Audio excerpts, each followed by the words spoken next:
Hujambo mtazamaji wangu wa Khan TV, the home of gossip, au sio?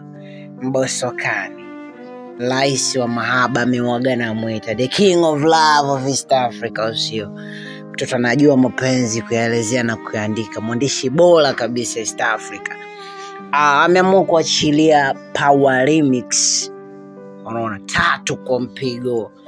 Power Remix ya kwanza amepiga na Khaligraph Jones na Bien kutoka Kenya. Power Remix ya pili kapiga na The Ben kutoka Rwanda, na Power Remix ya 3 kapiga na wasanii wa nyumbani Tanzania, na mzungumzia Darasa na Billnass. So far mimi nimezipitia Power Remix zote, na kama pengine ukiniuliza maoni yangu, yani ipi imemaliza ama imeumwa zaidi, na hata ukiangalia kwenye in terms of numbers inafanya vizuri so far, mimi naweza kukuambia kwamba Power Remix ya Kenya, that means nazungumzia Power Remix ambao Mbosso kamhusisha Khaligraph Jones pale pamoja na Bien.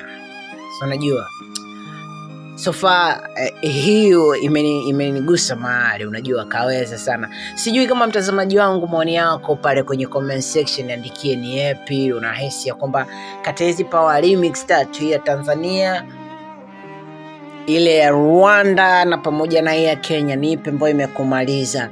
Alafu kama kuna kitu chenye nimeona kikizungumziwa sana kwenye mitandao sasa hivi ni kuhusiana na watu kucompare, unajua Darasa na jinsi alivyoingia Darasa kwenye Power Remix na jinsi alivyoingia Khaligraph Jones the OG mwenyewe.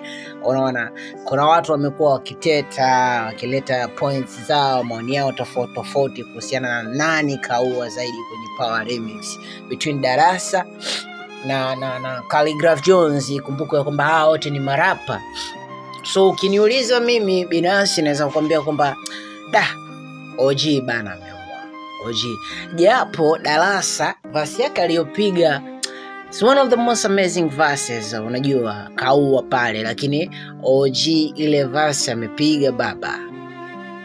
Sijui kama umesikiliza hii Power Remix from Kenya, Power Remix. Kama haujaitazama, fanya hima uende ukitazama, na kama umeitazama already, hebu niambie wewe between Khaligraph Jones na Darasa unahisi ni nani pale ambaye kaifanyia haki Power Remix. Na kitu kingine ambacho kidogo kimezua gumzo, watu wanadaisha kwamba Bien kachemka. Bien kachemka, usio kwenye Power Remix, Bien kachemka. Sijui kama wewe mtazamaji, niandikie pale kwenye comment section, sijui kama unahisi vipi kuhusu hii, kwa sababu hata wa Kenya wenyewe, most of the Kenyans wamejitokeza kwenye mitandao, wanadai kwamba Bien hajaitendea haki, Bien amewaangusha nini katika ile Power Remix. Wewe unahisi vipi? Na labda pengine katika upande wa uimbaji, acha tujaribu kumcompare Bien na The Ben from Rwanda. Unahisi kati hao wawili ni yupi ambaye ameitendea haki Power Remix, au sio? So far kufikia sasa inayoongoza pale upande wa YouTube,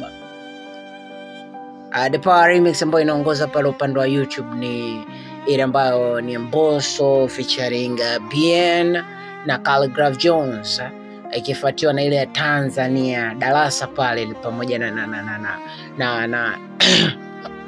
na Billnass. Alafu ya mwisho kabisa inakuwa ni ile ya Mbosso featuring The Ben.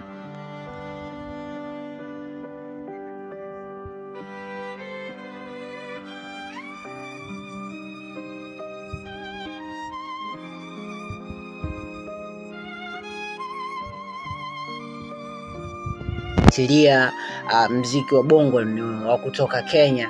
So hata mimi nikiangalia kwa jicho la undani, nahisi ya kwamba Mbosso amenotice hichi kitu, na ndio maana kaamua kumtafuta Khaligraph Jones na Bien ili kucement ile fan base yake na kuiaminisha fan base yake, unajua from Kenya, kwa sababu najua kwamba Kenya iko na nguvu kubwa katika kusupport mziki wake.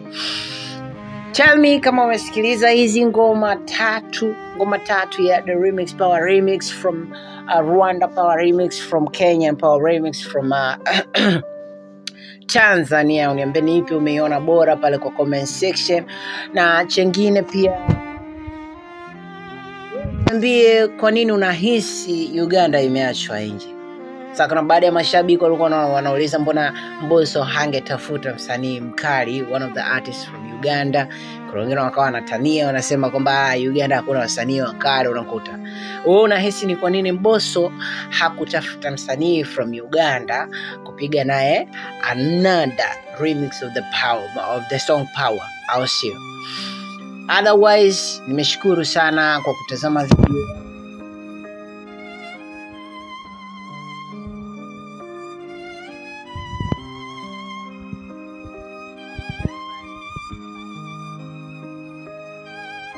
Kupata ripoti na gossip stories from us, the TV, home of gossip.